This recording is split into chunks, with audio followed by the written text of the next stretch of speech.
barabavuga cyangwa babashinganira inzara cyangwa baba babona nyine ko ari abantu basa nkaho bahawe akato ukuntu cyangwa bashizwe ku ruhande. Ibyo bintu ntabwo ari byo bidefining uriwe. Niba communities zishizeho groups z'abantu baciye ibibazo nk'ibi ngibi, amatsinda y'ababyeyi bakoze divorce, amatsinda y'abana baciye muri ibi bibazo, kubera ko tuhaye ikaze bakundwa kandi bakunze ibiganiro byacu bitandukanye aho muherereye hose. Hano ni mu cyumba cy'umuryango, turi mu kiganiro umuryango wawe ku isonga. Ni amahoro aho ngaho iwanyu? Yes, natwe turashima muri kumwe na Emerita Kaminka, turi kumwe na Gungira Godfrey, turi kumwe kandi na Doreen Wera. Tubahaye ikaze cyane. Aba bantu bose mureba hano ni family counselors, ariko bagiye bafite ibice bitandukanye bibandamo cyane. Nka Godfrey tumuzi cyane cyane ku bijyanye n'ubujyanama ku bantu bashakanye ndetse n'ibintu bijyanye n'uburere bw'abana. Hanyuma ubu ngubu rero akaba hari ubwo bivuga gute mu Kinyarwanda? Professional life coach, ni ukuvuga ngo ni umuntu ushobora kugufasha cyangwa mukagendana urugendo rw'uburyo warushaho kumera neza mu buzima bwawe. Sibyo ra? Ngenekereje.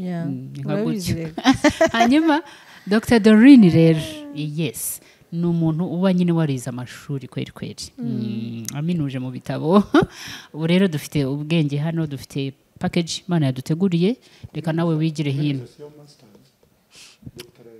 Ntago nzi ukuntu babyita mu Kinyarwanda n'ukuri.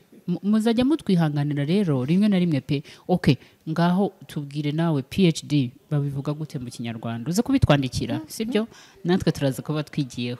Imana ibahe umugisha. Tujye kuganira. Godfrey, hari ikiganiro twakoze ubushize tuvuga ku ngaruka za divorce cyangwa z'abantu batandukanye ku buzima bwabo bwo mu mutwe ndetse n'abagize umuryango wabo. Hanyuma umwana aranyandikira arambwira ati mu by'ukuri divorce iratubabaza nk'abana, itugiraho ingaruka zikomeye kandi mba nibaza kubera iki ko nta ruhare tuba twabigizemo. Umwana arambwira ati iyo ndi mu bantu ndagerageza nkaseka, nyine nkashiraho yabyise ngo ni fake smile, nkaseka ariko nyine bitaturutse mu mutima, atari ko iyo ndi njyenyine ndababara, ndarira, ngira agahinda, nibaza kubera iki ngomba gutukwa biriya bitutsi byose, kubera iki ngomba kubwirwa ariya magambo yose, kubera iki ngomba gutungwa intoki kubera kunanirwa kw'ababyeyi banjye. Ngo ikindi gikomeye cyane kibabaje, iyo tugeze mu gihe cyo kurambagizwa usanga abantu batwangisha abari badukunze bavuga ngo umwana wavuye mu rugo rwasenyutse cyangwa waturutse ku babyeyi batandukanye ni uruhe rugo yakubaka, ni iki yakora ngo gikunde mu bijyanye n'urushako, kuko uko abantu babitekereza kandi baba bavuga ngo nyine nta haturutse cyangwa se ayo mateka ashobora kuzisubiramo. Yego, nabo baba bafite impamvu yo kubitinya koko, ariko uyu mwana byanteye agahinda gakomeye kandi bimpa ishusho kuko y'aba bana ukuntu babayeho hano mu miryango yacu. Noneho bituma mvuga ngo tutekereze, tuganirire hamwe, turebe aba bana twabafasha dute hariya mu muryango iwacu. Ubundi divorce ni ikintu iyo kibaye mu muryango cyane muri Afurika, abantu babashiraho stigma mu Kinyarwanda. Ni ukuvuga ngo barabavuga cyangwa babashinganira inzara cyangwa baba babona nyine ko ari abantu basa nkaho bahawe akato ukuntu cyangwa bashizwe ku ruhande. Ariko jewe ikintu nahishuriwe nuko Imana ntago yanga divorce, ntago yanga abo bantu baba bahuye nako kaga, yanga divorce. Yego, yanga gusenda, ni nako Bibiri bivuga, Imana yanga gusenda. Yes, yanga gusenda cyangwa yanga gutandukana, ariko abo bantu baba bakiri abantu b'Imana, baba bakiri ubwoko bwayo. Yego. Dusubiye inyuma gato ya impamvu za divorce ziba zitandukanye ku buri muryango. Yego, kandi abantu baba bafite their level of maturity yo kwifata ku buryo bifata muri icyo kibazo iyo kibaye. Abana babigenderamo bakaba victims, urumva. Ariko ntarajya muri Bibiliya, tubanze turebe mu mico yacu y'Abanyafurika. Yego, iyo urebye ndimo kureba muri Ghana, bafite aba chiefs, ni nk'abatware ba region runaka. Bo bemera ko umwana atari uw'umuryango gusa, ari uwa community. okay. iyo ababyeyi bagize ikibazo nk'icyo ngicyo niba yo bitabye Imana the community takes over. Umuryango mugari ufata wa mwana. Yego. Ariko noneho wa mwana nubwo ibibazo biba bihari bakitonda ku buryo aba babyeyi abana bataba hagati mu ntambara zabo. Yego. Ku buryo usanga abana mu ngo zimwe zigize divorce abana batekinga side. Umubyeyi umwe agakurura abana n'undi akabakurura. So ugasanga noneho abana banze mama niba abana banze papa. Yes. Urumva? Ariko muri Ghana bo karicya yabo nuko ababyeyi baganirizwa. Mu gihe muri bariko aba bana n'abacu. So ibyo muvuga ibyo mukora byose mugomba kwitonda. So chief atanga umurongo ukuntu ibibazo bigomba kugenda, ko bagomba gufata aba bana kugira ngo ntibazahutazwe n'iyo divorce. Noneho bagasaba ababyeyi bombi ku buryo bagomba gufatanya uburyo bwa kwiga kw'abana, gukomeza kubarera, hari kwiga hari no ukuntu babaho. Yego. Hari igihe aba bana bamwe mu miryango ikiri connected cyane bamwe bajyaga muri ba nyirakuru. Yego, akenshi. Yes. Ariko noneho ngaho ugasanga noneho n'amategeko ajemo hari icyo bita shared custody. Aho abana bashobora kugenda holiday bakaba kwa mama n'ibindi gihe bakaba kwa papa bakajya kwa uncle bakajya no mu bandi bantu. Noneho reka tuze mu muco nyarwanda. Tuzi wacu. Umuco nyarwanda iyo byabagaho bakoraga nk'inama bakareba ukuntu ibibazo bimeze. Noneho bakita cyane aba bana bagiye kuguma kwande. Urumva? Ubwo amategeko yacu ataraza ya leta.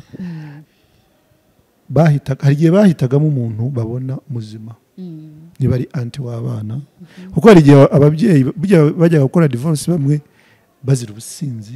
Icyo gihe rega nabo baba bafite ibibazo byabo baba bakeneye kubanza gukira, kuko wa muntu asa nk'ufite ikibazo. Niba tuvuge yabonye ikibazo kiri mental, ugasanga noneho ntabwo ari the right person kuba ari kumwe n'aba bana. So umuryango wahitagamo abana aho baba. Ibi byabaga iyo ababyeyi bitabye Imana iyo bakoze divorce.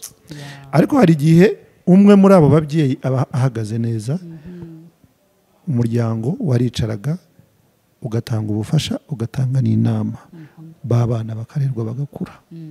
Ariko iyo habaga nk'imihango, tuvuge umwana yarangije kwiga, ababyeyi basabwa kuza bakicara hariya ntibagaragaze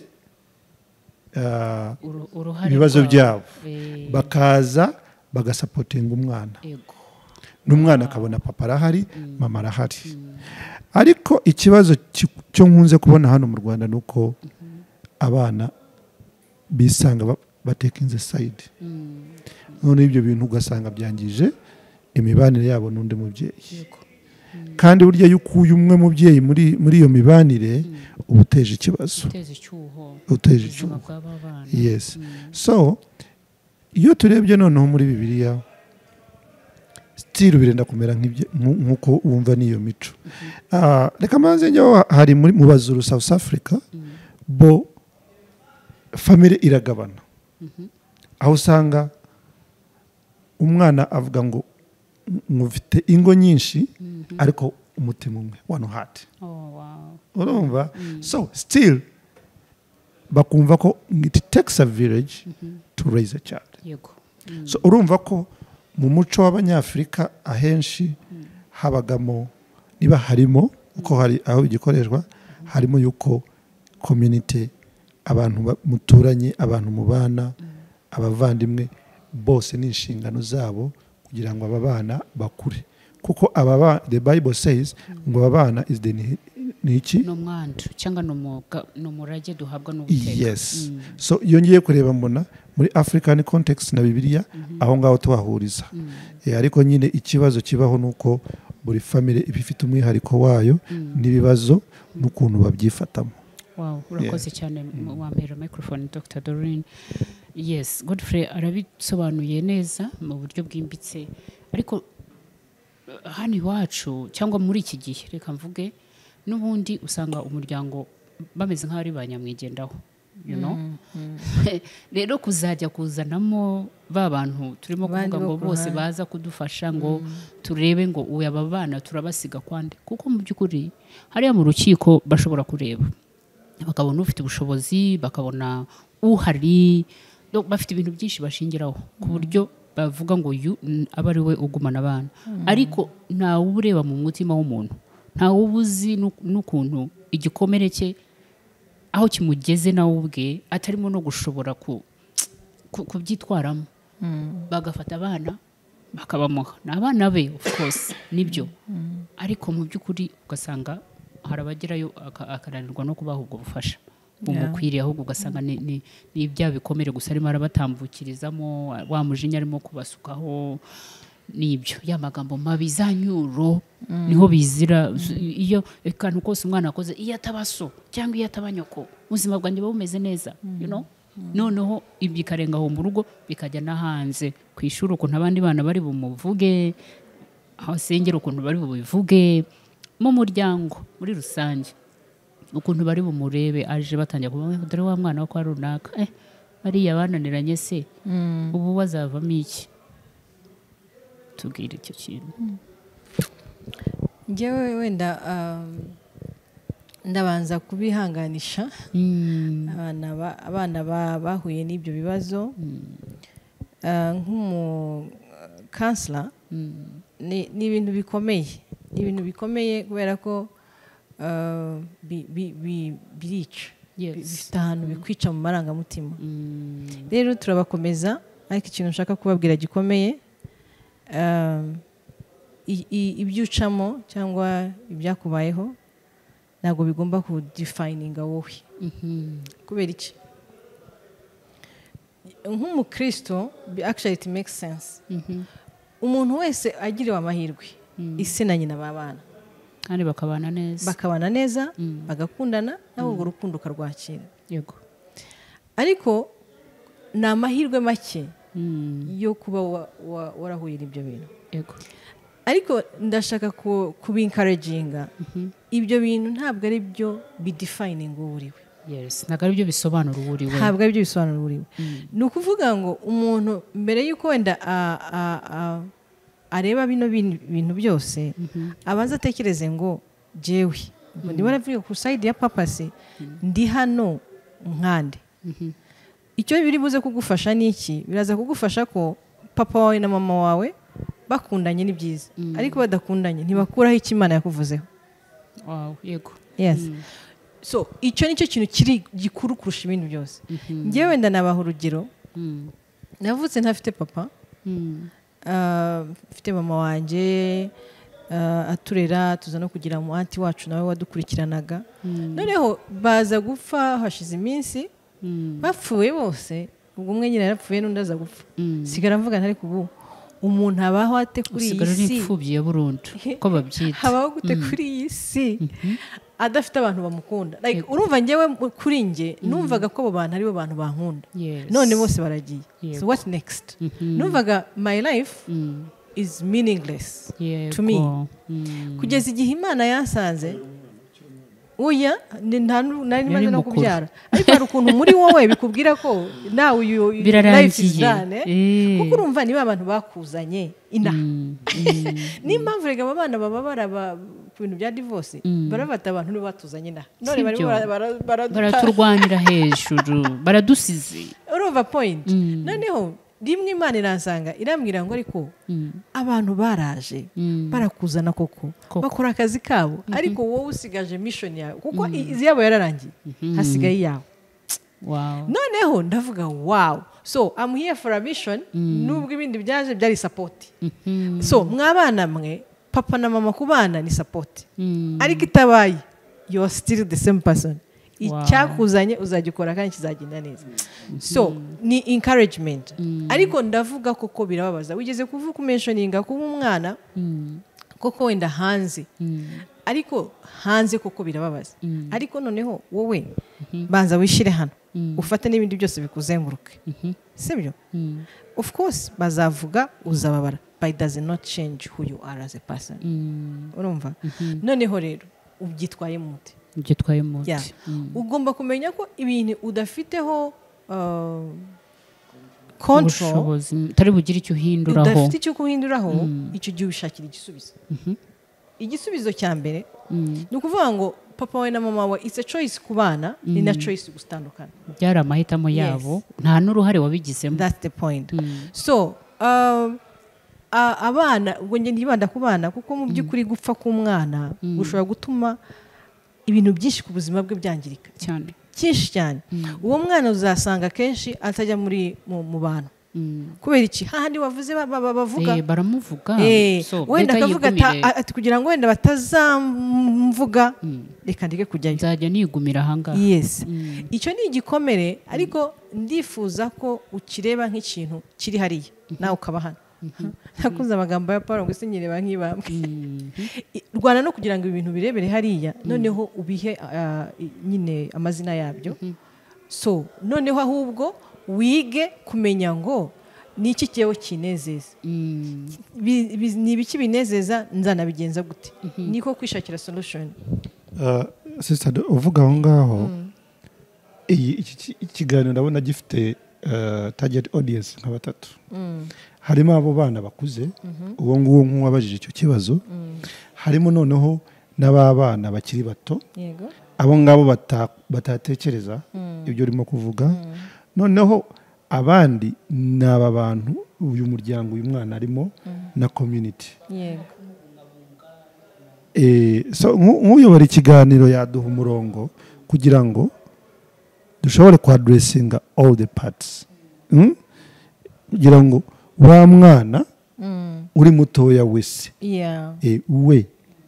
we ararerwa gute kuko nadafatwa neza hano niyumva adakunzwe azakura yibwira ngo I'm damaged goods, I'm not wanted here urumva aho ngaho numvaga ku side ya papa na mama hariyo ibintu byinshi byo gukorerwayo abo ntabwo tubavuga uyu munsi turavuga abana kandi wari utangiye ku mwana mukuru when it comes to a counselor you deal with the person who has come ibindi tubanye factors nyine tudirenga n'uhari so turimo nagendeye ku mwana uyu wabajije ikibazo deja bo bamaze gufata icyemezo cyabo ariko umwana arababaye so nicyo ndimo kugerageza kugaragaza uwo mwana ubabaye how would you help first of all nukumenya uwo uriwe ukamenya ko ibindi byose ni factors zikuzengurutse ariko wowe urana individual urana an entity uri umuntu ku giti cyawe yes ariko noneho bitavuga ko mu by'ukuri ibyo bintu bitarimo kukubabaza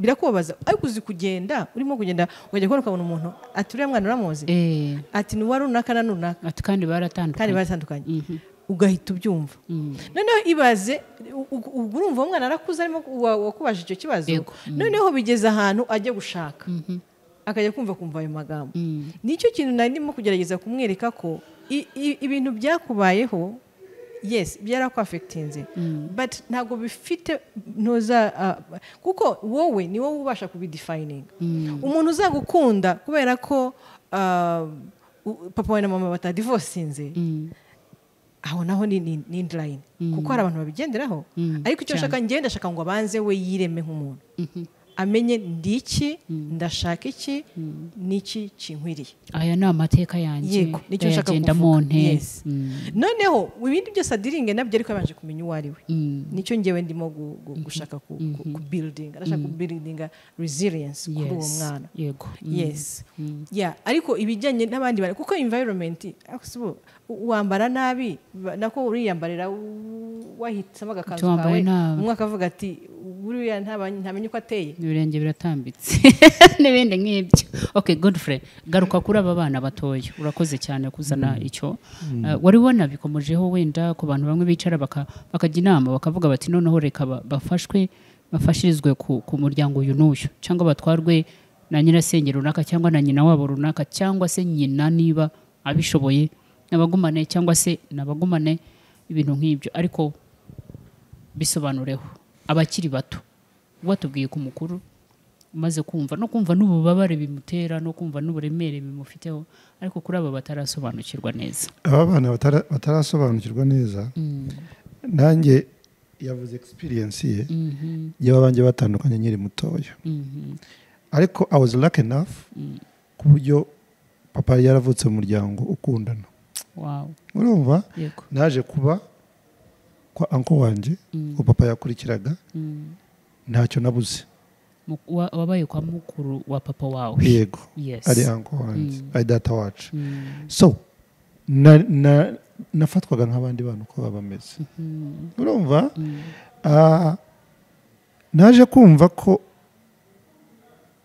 nyuma nuko baje Imana yaje kubahamagara bombi aho maze gukura avuga ariko ku bukwe bwanjye ko na wa wundi wandeze nawe yagiye aho niho nibajije ariko ubundi najyaga ku ishuri nk'abandi nambaraga nk'abandi narambikwaga urumva bakorerwaga byose n'ibyo bakorera abandi bantu I was lucky enough kubera umuryango na community urumva ariko noneho hari abandi bavukira mu miryango iyo generally bose batumvikana yes buri wese ari ku giti cye urumva aho ngaho noneho niho hari entities zigomba kuzamo abantu abenshi turi mu itorero rifite community rifite ubuyobozi bwiza burya iyo bakurikiranye bakaza bakareba wa muryango bakareba uburyo ushobora kubaho waba abana bagomba kubaho hari igihe bifasha none babandi nabo muri community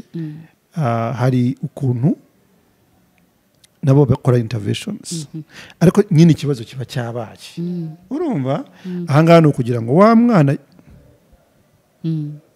mwana yumve ko akunzwe urumva hari igihe aba afite amahirwe y'uko ibintu bisanzwe ashobora kubibona ariko noneho amarangamutima aho ngaho niho ruzingiye kugira ngo nakura akagera muri wa mwana wa mukobwa niwe muhungu Dr. Doyne yasobanuraga azumve azaba afite background azaba afite foundation urumva kuko uyu nguyu nubwo wamubwira ngo Imana niwe papa ntabwo abyumva ariko wa wundi wawe where you can say God is your father God Imana niwe mubyeyi w'imfubyi ariko wa wundi ni mwebwe mugomba kugaragaza iyo shusho y'Imana muri mwebwe kuri we so agakura avuga ko nakuze nkunzwe urumva noneho burya nk'aba bana iyo bari nko ku mashuri abandi bagakora birthdays ntihagire uza kubera ko papa na mama bashwanye umwana arabifiringa cyane ageze avuga kubera ko mama bashwanye none ikindi kibazo akenshi abana muri research zivuga ko abana hari igihe bumva aribo bateje ikibazo bahita babyishyiraho aravuga ababyeyi banjye barashwanye kubera jyewe gusa ubundi ntibari babanye ariko nje hari ababyumva gutya kuko hari ukuntu umuntu ahita interpreting ikintu agahita byaba ari byo byaba batari byo akabyishyiraho akavuga they are fighting because of me urumva so ababyeyi bagiye bagerageza kuba muri ibi birori byabo niba umwana yakoze ka graduation baze bagaragaza unity bagaragaza ubumwe ariko nibaza hari n'igihe n'umuntu batonganira aho ngaho ugasanga wa mwana bikamucanga bikarutwa nuko bari kuba bataje yego ariko kandi ngira ngo nkasubire muri nakavuzemo aho umubyeyi atuma undi niba ari we wari ufite custody y'umwana agiye kujya kwanuza aho kubwira guhamagara papa umubwire ngo wishyure minervari z'abana ukabwira umwana ubwire papa ngo yishyure minervari gusa arumva uzabaho gute ariko papa we yaranyobeye mubwire yohereza amafaranga nta biryo dufite what are you creating there hari ikintu urimo kwireka umwana nyine ko se yananiranye noneho yajya no kwa papa papa nawe akagerageza kuba umwana mwiza akamwigaragaza ko ari mwiza kurusha mama noneho ugasanga umwana afite arimo aho hagati aho ngaho ibyo bintu ntabwo ari byiza kandi abantu benshi barabikora urumva tujye tugerageza nubwo habaye ibibazo ndabwira ba babyeyi bagerageze kuhaba I'm telling you bagomba kubyiga rwose aho hantu ni mu bahashinga agati kuko niba mwebwe byabananiye mwitunaniriza n'abana ejo hazaza tuvugisha ukuri mubana mwabigizemo uruhare sibyo no gutandukana mwabigizemo uruhare ariko niba mwaratandukanye kuko ari byo mutumvikana wenda sibye n'abariya hari ibyo bita agree to disagree hari ibintu tutumvikanaho completely sibyo hari n'ibindi twumvikanaho noneho tuvuge ko hari ibyo tutumvikanyaho byatumye dutandukana yego ariko noneho dusigaranye abana so mureke rero twicare tuvuge ku bijyanye n'abana yego tugiye kubarera gute byibuze bazagire future nziza yego ariko ibyacu bitaba affecting bitabagize ingaruka ni ukuvuga ngo mwembi murica ikibazo cy'abantu abenshi kamere nizo zonyine zikora niyo mpamvu mvuga ngo babe professional bashyiraho amategeko avuge ngo umwana azasurwa gutya wenda niba ari buri kwezi wowe uzajyayo noneho next time nanjye ngeyo sibyo niba ari amafaranga umubyeyi agomba gutanga amenye ngo yagomba kuyatangira igihe runaka sibyo ariko icyo turimo kurinda ni iki uyu mwana ni imbuto yacu ariko ishobora kwangirika kubera twebwe ariko iyo mubaye professional mugashyira ibintu ku murongo wa mwana ntabwo yangirika cyane kuko hari abana tuzi akavuga ati last week naraye kwa papa nzajya kwa mama kandi ukajya kubona ukabona ntacyo bimutwaye cyane kuko ababyeyi bari involved ako kantu uvuze ngo kuba professional hari abantu bagera ku rwego nubwo bakoze divorce aka kandi bavuze ngo agree to disagree right ntabwo ndi umwanzi wawe nubwo twatandukanye ntabwo ndi umwanzi wo kugera kukwifuriza ibibi ariko hari n'ibyo duhuriraho abana bacu urumva so aho ngaho nabo twaba professional ariko ni iki mu kinyarwanda kubikora kinyamwuga mukareba ibibahuza kurusha ibyo mwapfuye kuko rwose mufite inyungu muri aba bana mwarananiwe hari ibintu mwananiwe kumvikanaho nta rubanza twabacira umuntu wese arananirwa nyine ibintu bikanga ariko niba byanze mukaba mufite imbuto iyi mbuto muyibungabunze mute kugira ngo duce urwo ruhererekane rw'ibintu bikorwa byagera ahantu bikananirana cyangwa ubuzima bugahagarara abana mububake nimushaka gushwana mushwanire hirya ntimukabibashyiremo niba mwanumvikanye umwe azajya atanga amafaranga narenza amatariki yo kuyatanga wituma umwana wimuha telefone ngo nahamagare ariko wowe wananiwe kuvugana nawe ari wowe mukuru mwembi muri bakuru warangiza ukajya kohereza umwana uba wumva ko wari aramushobora gute uretse gushaka guteranya gusa no kuzana ibintu isura itari nziza hagati y'abana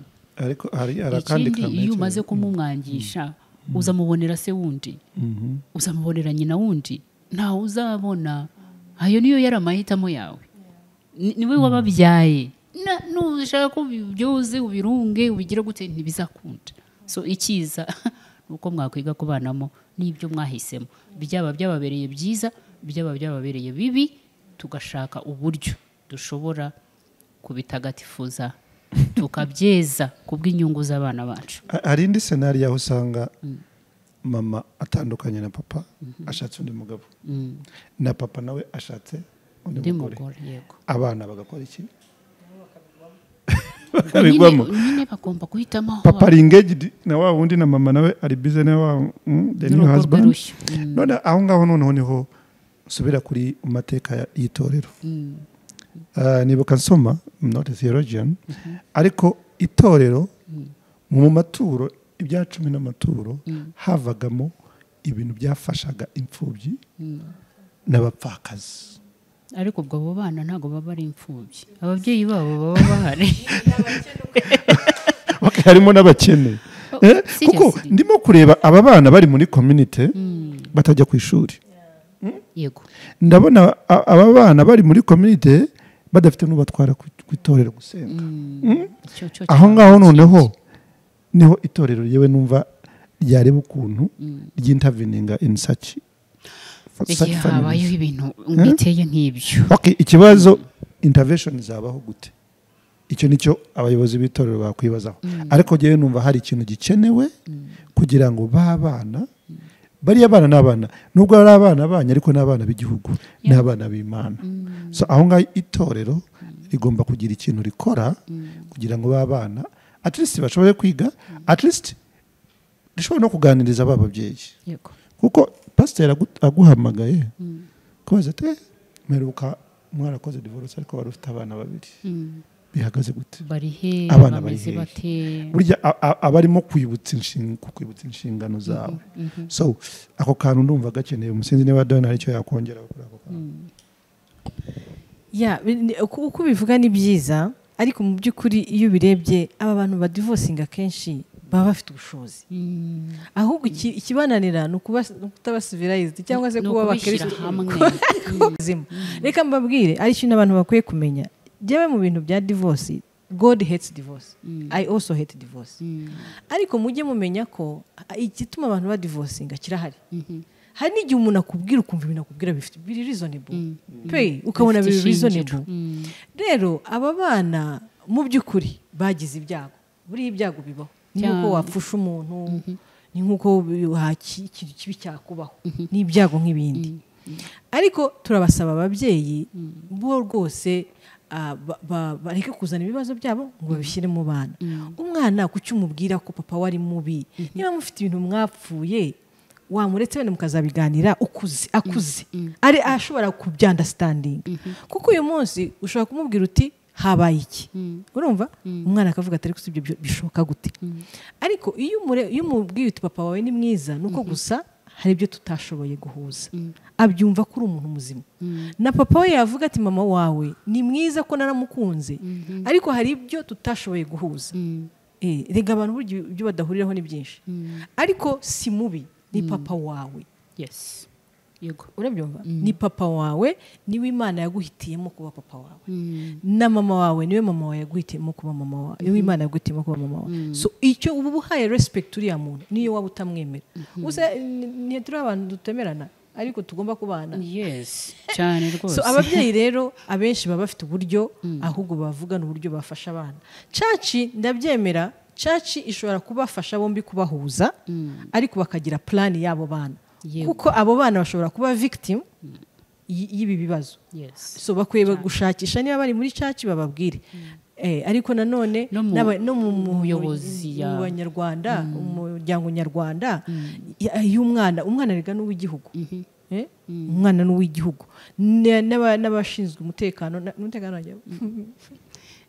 abakuru b'umudugudu bakuru b'isibo bahure n'ukuri babigira ibyabo kugira ngo aba bana bakure neza so ibyo rero ni ibintu biri so sensitive gusa nuko uwo mwana njye niwe wansigaye mu mutwe uko uwo mwana arakuze uwo mwana ikintu namubwira akwiye we kwiyakira nicyo kintu cya mbere gikomeye ibindi abantu uko bagufata n'ubundi muri society dufite uko abantu badufata umuntu acaho aturiye arabyibushye hacaho unanutse utari gurananutse ukibaza ikizashimisha abantu niba nta munoze ariko hari akandi kantu ntekereje ngira ngo gumana mikoro kandi ntekereze if churches niba communities zishizeho groups z'abantu baciye ibibazo nk'ibi ngibi amatsinda y'ababyeyi bakoze divorce amatsinda y'abana baciye muri ibi bibazo kubera ko bahuye n'umuntu tuvuge nkawe wize ibintu by'ingo byo gufasha ingo ukabereka ko atari bo kibazo ukabereka way forward urumva naba ababyeyi bakaganira experience kuko hari abantu baba like the church helps us to heal ugahura n'abantu bashoboye guca muri ibi bibazo neza so wa wundi wumvaga hari ijambo bakoresheje ngo amarangamutima ariyakora ariko yuje hari ukumva kanaka uko yabyifashemo abana bo kababona bameze neza I think it would help aba bantu kugira ngo bave muri iyo situation nubwo maybe divorce taba reversed ariko bana bagashobora gukura neza n'ababyeyi kuko burya nabo ubwabo nubwo tuvuga abana n'ababyeyi n'abari abantu bakoze divorce nabo already bararwaye rwose ibyo tuzabivugaho burano burwayi kuko urumva byongera n'ubundi rega burya abantu badivorcinga n'ibiki byose iyo bakurikiranye n'ubundi n'ibintu biba bibakurikirana biba byarahereye hasi ntibikurwemo ngo umuntu agende ari muzima akagenda ubundi akaranguka kubera amarangamutima cyangwa agashaka umuntu kubera hari abantu murabizi bashaka kubera urabizi sinshaka navukiye mu bukene sinshaka kongera gukurira mu bukene uwo mugabo I don't care urumva ariko iryo jambo urimo kuvuga already riragutegereje ayo mafaranga umunsi wayamaze kuyabona ukayabamo